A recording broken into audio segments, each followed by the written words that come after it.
An all-new episode of The Mitch, Lafon, and Jeremy White Show. Tuesday at noon. Available wherever you stream. We are speaking with the one and only guitarist Steve Hackett. His tour, Seconds Out and others, Genesis Revisited, Seconds Out, was supposed to be in Montreal this week, but it has been postponed to later in the fall. As we say here in Montreal, bonjour, Steve. Comment allez-vous? How are you? Very good. Bonjour to you too. À vous. Yes. It is going to be rescheduled. The Montreal show is now going to be on November the 29th. Yep. So, and the rest of the Canadian shows are I've got those dates as well, which is, there's Oakville on November the 30th and the 1st of December.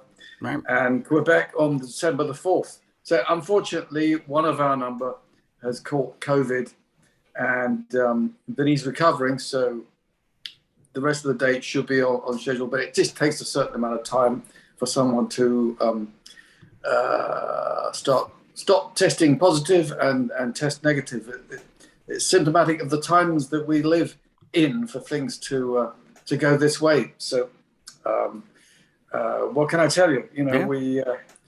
It's a crazy life, but it's wonderful playing shows again. We've managed to play a whole bunch, and we're looking forward to fulfilling all these commitments. Sorry, It's been such a screw up for so many people who bought tickets. And, at one time it happens, and then everyone else has the pandemic, and then one of our number, the first one, it has to be said, since last fall, has managed to catch it, and he's a very vigilant guy, as it happens, Mr. Mask up and avoid people. But as soon as you travel anywhere, it could hit. Yep. But he's recovering. He says he's over the worst of it now. So if only we could have gotten our plane on Thursday, everything would have been easy. But so it just means we get a few days off at this point. But different from playing hooky at school. Montreal fans and Quebec fans in particular are forgiving, and it'll just build more anticipation. So it'll be even better when you show up. Since we are recording this on March 26th, 2022, let me just quickly ask you, and then we'll get to the album and the shows. But tonight is Genesis's, is that how you say that? Final performance at the O2, which essentially wraps up the band's touring career. Any thoughts about that? Is it sad to see it end after all these years? Is it a celebration for you to say, hey, look at that? Almost 60 years, come on. I think, people are always saying, this is it, that's it, it's under a wrap. I remember this from 2005, there was going to be no more and all the rest. Right. And then, lo and behold, suddenly, it's the old Blue Eyes factor is back. So you can never say with absolute certainty. Yes, it is being billed as such, but I would never bill any show as the last domino. But that's just me. I figured that fans have invested a lot in their favorite records, their favorite memories, etc. And I would always leave an open door personally. Sure. So, though I do think, I was just going to say, I do think age and health on this occasion factors in more than it did in 2005 or all the other farewell tours, The Who, Ozzy, Kiss. I mean, every band's had at least 5. Yes, exactly, yeah. So there is all of that, but I'm not part of that. I of course I do what I do, which is to honor my years with Genesis and my involvement and the songs that I feel I sweated blood to write with them and to tour with them. So there's a lot of investment in that, and I'm very proud of those songs. So I do my version, politics free. It's just what I consider to be the best songs from the best era, and I'm undertaking a world tour. I mean, we have done Europe, Scandinavia. We'll go back to some dates in Europe. We'll be doing Australia, New Zealand, Japan this year. COVID willing, of course. Pandemic has created complications, but it just makes everyone all the more hungry for it. And first and foremost, within the band, we want to get out and play this stuff. So you can't wave a magic wand. Sticky plaster isn't always enough. but in the main, everyone is fit and up for it and able and willing. Since we're talking about songs you've written or had a part of, and of course on this tour you're playing Supper's Ready. So let me just quickly ask you about that, because you get to Foxtrot. Yep. And, the band has done, 10-minute songs, 8-minute songs, but, 23, almost 24 minutes on Supper's Ready. What was your memory of recording that? I mean, did you sort of sit there and go, well, maybe we should just make this like 3 separate songs? Or it was quite an undertaking. And I'll tell you from my own perspective, I'm one of these guys who likes get to the chorus, don't bore us. And the first time I was presented with Supper's Ready, I went, oh, there's not a chance on God's green earth I'm going to listen to this. And then eventually I did. And it got to the end of it, and I went, wow, I wasn't bored. How did they manage to get me, the 3-minute get to the chorus, don't bore us guy, interested for 23 minutes? So an absolute kudos to you that you that the song just kept me enthralled, and other fans, obviously. But what was sort of the discussion in the studio where you just went, all right, we're going to make this master? Yeah, I think there are a number of bands involved with this. First of all, the first long form that I was aware of in pop and rock, whatever we called it, was Sgt. Pepper, where you've got the link of the songs, you've got segues, you've got atmospheric links. Correct. Sometimes it's just a bit of laughter and then suddenly straight in. DJ's Nightmare, Fan's Paradise. From an era where albums reigned supreme. No one wanted to be seen dead having a hit single at this point, because that trivialized you. The real meat was in doing albums, and so many bands rode in on the coattails of that, shall we say. And we all know who they are. They're mainly British bands.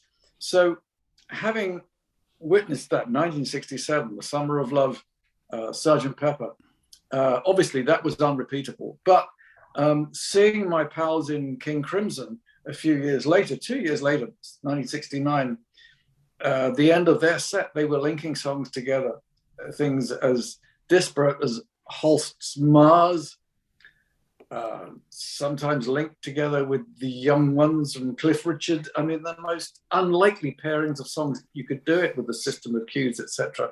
Right. So having seen them do that live, I said to Genesis, I wonder if we could do a really long piece of music, provided we do it right with all the bells and whistles. We can make this work. Right. But at that point, we didn't necessarily possess all the things in the armory that would make that possible. The mellotron, the synthesizer, a light show. In fact, it's pre-synthesizer. It wasn't until the following year that we were using a monophonic, tiny synthesizer. But with a mellotron and a light show and a front man who's depicting the action, prepared to act it and live the songs, etc. Supper's Ready was born. It was written in 2 weeks, and there were sections that had already existed, the fireman section, and various people brought in various bits to say we can do this, and we can link it, and we took a chance and we did it. And when it was all done, I wasn't sure if our record company, let alone the fans, were going to buy into this. I thought maybe they're going to say, well, you've gone too far this time, guys. It's all over. I know that the Beatles felt the same with Sgt. Pepper. They were giving very nervous interviews at that time, saying they weren't sure if the public was ready for something like this. So I think we were in a similar position. Obviously, we're very different, other than being British. But that's something of the history, the progeny of that song. And I used to talk to my friend Ian MacDonald about this, the passing of my great friend Ian MacDonald, from Foreigner, of course. From Foreigner, and having invented King Crimson and written a lot of the songs on their stunning debut album in the Crimson King. So he and I got to work on several projects together, and to see his passing is incredibly emotional for me. You're talking about the bands that are retiring, etc., including Genesis, etc.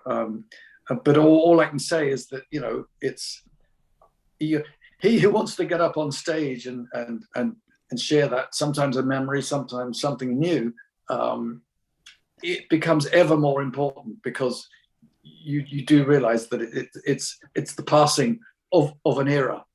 But luckily so far, you know, everything's working. You know, ears are working, fingers are working at this point in time, and can tap dance with the pedals, have guitar, will travel. Got a great band who love playing this material as well as the other stuff, the extracurricular stuff. So I'm really looking forward to being the other side of the pond, which we have been trying to get back to for the past 2 years. Yeah, well, I saw the last show at Place des Arts.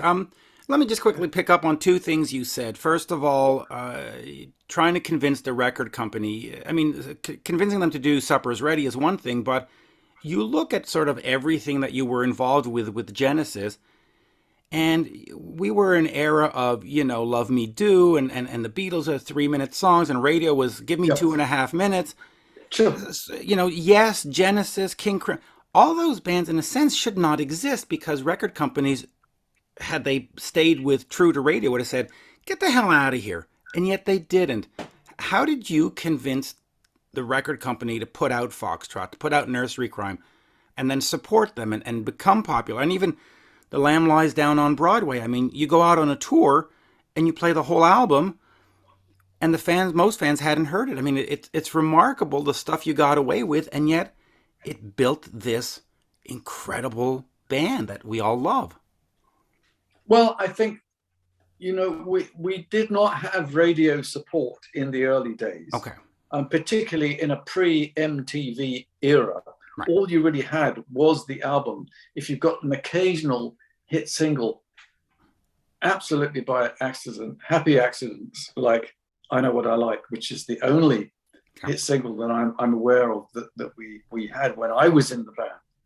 And this is still a band that had Phil Collins in it for from 71 to 77.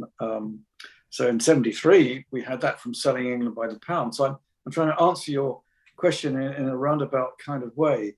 The idea of the Beatles, I think, had given everyone permission to do that. Now, how far do you go back? The Shadows, an electric guitar band, it gives everyone permission to take up electric guitar. Without that, you're looking back to an era of Segovia meets Django Reinhardt, you know, acoustic guitar stars. Suddenly the electric guitar has arrived on the planet, and it becomes very exciting in a pre-Jimi Hendrix era. Hendrix arrives, the goalposts have shifted once more. Yeah. So each time has its priority, and I think the process of discovery that fans had at that time when certain bands were born. I mean, the Beatles earned their spurs for years. They, you know, were playing in the backwoods and what have you, in an era where most bands that were successful were instrumental bands. So, you know, guitars tell you to sound like Bonanza in those days. Then suddenly it all shifts. It's a time that cannot be repeated. The idea of it's a little bit like films and television. You know, television takes over from film. Film is in recession until Star Wars comes along. So epic length, comeback of cinema as we know it, comeback of Hollywood. I think that perhaps there was a parallel in music where suddenly people were not afraid to do the epic song, the tone poem, programmatic music, which classical music had, music that tells a story, all of that, allow that to happen. Wasn't limited to the small screen. You weren't limited suddenly to 3 or 4 minute singles. And let's not forget the era of the 60s that had, you know, Dylan's Like a Rolling Stone and Richard Harris performing MacArthur Park, suddenly, you've got the 7-minute song. And in a later era, there's Queen sticking out and saying, no, we're not going to put out an edited version of Bohemian Rhapsody. Brian May, who I worked with on a couple of projects, said, we made a decision that either going to put out the whole thing or nothing at all. So it's that element of risk. And I think that... Can you imagine a 3-minute radio edit of that song? I mean, oh my God. Yes, I know. Sorry, my thing here is slipping. I'm trying to... there we go. Whoa. It's a new iPad, and what I don't have with the new iPad is the thing to hold it up. It didn't come with a cover, so nothing holds it up. Let me ask you one thing here. You mentioned that guitar took a change when Jimi Hendrix came along, and of course we can't argue that it did. I would suggest that also it took a change when Michael Schenker came along, but it also took a change when you came along because, like it or not, and Van Halen fans like it or not, you did bring in the finger tapping, which was essential to your sound and to the sound of the band. I mean, talk to me a little bit about that and how that started. I mean, were you watching Jimmy, or were you watching somebody and saying, no. Or were you just sort of sitting in the living room going, what if I do this? I was sitting in the bedroom of my parents' house, and I was trying to play a line that sounded something like Toccata and Fugue, J.S. Bach, stuff that was played on keyboard. So I got frustrated with the fretboard's limitations and decided to go at it in the same sort of way. So I'm doing a series of hammer-ons and pull-offs, and also incorporating both hands. So suddenly I thought, if I can get this technique under control, I could be the fastest gun in the West, and you could play Debbie semiquavers, all the really fast stuff, at a fast rate of knots. And so it is, I have to say, it's a brilliant technique. And it's become the mainstay of many heavy metal shredders. And on the last album I decided to, reclaim that, or lay claim to the title originally. And I start off with a track which is called The Obliterati, on Surrender of Silence, that has just that. You're planting the flag on the ground of tapping. Right. Yeah. Who got to the moon first? That's it. Yeah. That's great. Let's get to the album Seconds Out. I mean, it is one of the greatest live albums ever recorded.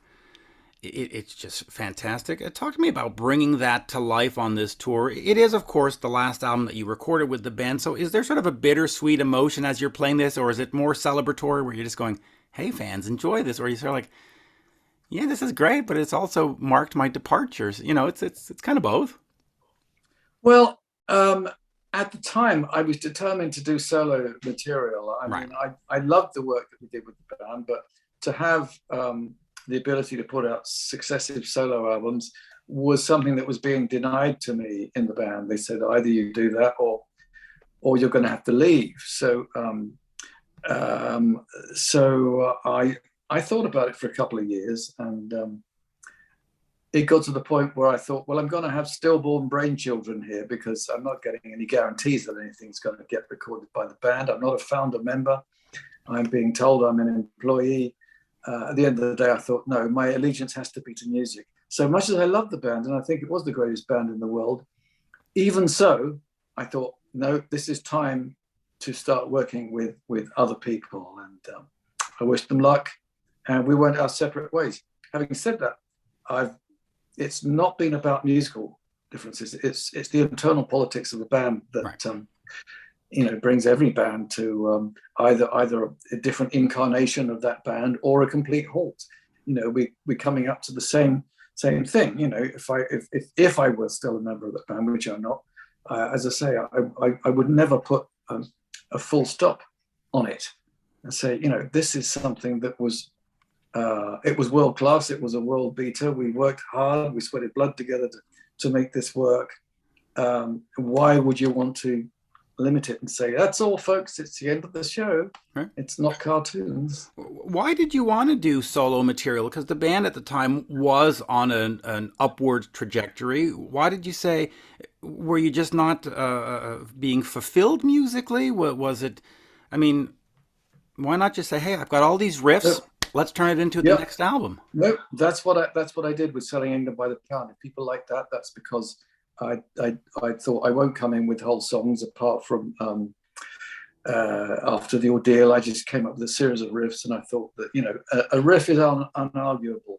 But you get to the point where, you know, ask George Harrison if you could, where you're no longer prepared to function solely with the idea of composition by committee. You have to have been in a band to know what this is all about. Right. Whereby you need everyone's permission to be able to do everything or to do anything. And so if you are a burgeoning writer, composer, filmmaker, whatever you are, you know, you need to have the canvas to yourself. True. And at the end of the day, you can always choose to write with people. I've written with people many times subsequently, and actually prefer writing in a team. But the truth is, you know, you've got to put your money where your mouth is and say, you know, if this is important to me, these songs, it's important that these songs get done. Otherwise, I wouldn't have done Spectral Mornings. I wouldn't have worked with Richie Havens, Randy Crawford, Steve Walsh of Kansas, and Phil Earhart. There's so many things with orchestras, a whole ton of things that was really, really important to me, because I have to serve music, you know, rather than, you know, the ethos of a band that is getting smaller all the time. You know, a band like Genesis can start to hemorrhage members. You've got Peter Gabriel leaving, you've got me leaving, and then eventually Phil Collins leaves and then comes back, etc. But, you know, but as I say, you know, you need to be able to dance together, and you need the invitation to be able to get up there and say, yeah, we'll write this song together, we'll appear together live, and there's no bloody mindedness on my part. It's just, I need freedom, that all important word, autonomy. You need that. You do. That's not what you think about when you're first trying to get into a rock and roll band. You don't think about that. You think, you know, for me, it was like anyone who owns a Les Paul and a Marshall stack has already made it. And to some extent, once you've got the equipment, it's like you've got the rocket, you've got the launch pad, you're ready to head to the moon. That's it. Go plant your flag. Was there any thought of writing this material and writing your material and then not selling it off, but offering it to other artists and say, hey, these are my songs, but you, whoever, you know, Rolling Stones, go record this? Or could you not have done that? Okay. It's funny. I've seen a lot of really great interviews that Elton John has done, for instance. Yeah. And he said that, you know, he and Bernie thought that they were going to be songwriters for other people. And even to this day, he's still thrilled when someone goes out and does a cover of one of his tunes, of their tunes. Yeah.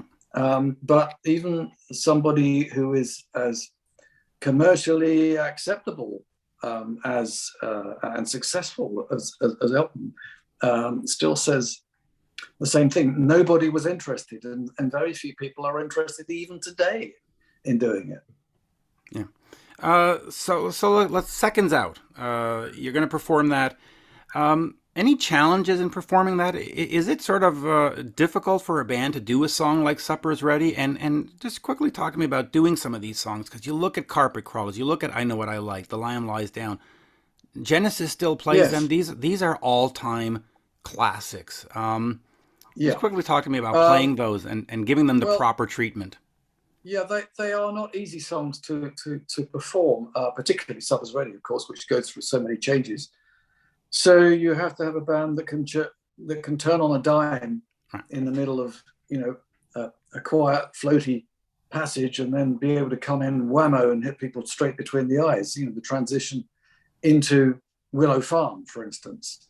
Not easy, but worth doing. That's the important thing. So we've recorded actually a show we did in Manchester in the fall last year, which sounds, I have to say, sounds absolutely wonderful. I think it's the best live album I've ever been involved with. So a live album of a live album which cherry-picked across the whole of the 70s, really, to get the best of what Genesis was capable of that time. In that pre-MTV era, no compromise about length of songs. Anything you like, short as I Know What I Like, or as long as Supper's Ready, of course, both ends of the spectrum. Now, my only trouble is I have to do another interview, and I don't want to... I'll let you get to that. Just so we'll end on this then. The Steve Hackett Seconds Out live album comes out when then? It'll come out in the fall. It'll be a year after it was recorded. But by the time we're doing the British tour, which will be in September, and we'll be doing Foxtrot at that point, it will come out then. So our live Seconds Out will come out then. Good. I'll buy it, and I'll make sure to get it signed at the Place des Arts show. Oh, I'm sure we can manage that. Thank you, sir. Always a great pleasure. Great. Thank you, Mitch. Lovely talking to you. Cheers now. Thank you so much. All the best. You Bye-bye. too. Bonsoir. An all-new episode of The Mitch Lafon and Jeremy White Show. Tuesday at noon.